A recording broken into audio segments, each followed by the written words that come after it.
ఏమిటో ఈ వేషం? యోగి వేమలాగా తులుగుడుతూ వచ్చారండి. నోరు మూసుకుని ఇన్ని దెబ్బలు ఎందుకురా తింటాం? చెప్పచ్చుగా. చెప్పడానికి ఎవరైనా ఛాన్స్ ఇచ్చారా? లేదు. ప్రతి వాడు కొట్టిన చోటు కొట్టకుండా కొట్టకోండి చోటు కూడా కొట్టారు. నువ్వు పాత కషాలని కడుపులో పెట్టుకుని నువ్వు కావాలనుకుంటారా? నువ్వు కావాలనుకుంటానంటే నీ బంధ ఓ మనిషి కావాలనుకుంటాను. కావాలనుకుంటానంటే అదే కారణాలు ఉండాలి. నీకు సింపుల్ గా షార్ప్ గా ఒక మాటలో చెప్తాను నేను. ఏమిటండి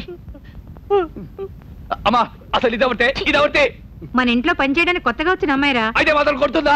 కొట్టగా ఇలాంటి విధవతాలతో ఇంట్లోకి ఎంటర్ అవుతే కొట్టగా ముద్దెట్టుకుంటారా? ఈ తొట్టి గిట్టపై విట్రా అసలు ఏం జరిగింది? అది కాదురా, పిఎఫ్ ఫస్ట్ క్లాస్ లో పాస్ అయినని గుండు కొట్టించుకోవడానికి సింహాచలం వెళ్ళారా?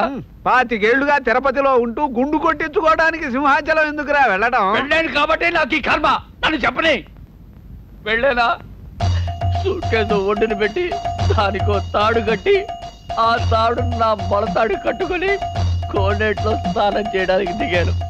నేను మునిగి లేచేసరికి ఆ ప్రకారముగా ఏ ఒక్కరూ నా పైసా సహాయం చేయలేదు. ఆఖరికి ఒక బుక్కుల్లారి వాడిని బ్రతిమిలాడి అలిసిపోయి ఒళ్ళంతా పులిసిపోయి కొంపకు చేరితే మీరందరూ కలిసి నన్ను వీరబాదుడు మాట్లారా? ఊరుకోరా ఊరుకో, ఏడవకు. పోలీస్ అవ్వాలనుకున్న వాడివి నువ్వు ఇలా ఏడ్చావని తెలిస్తే నలుగురు నవ్వుతారా?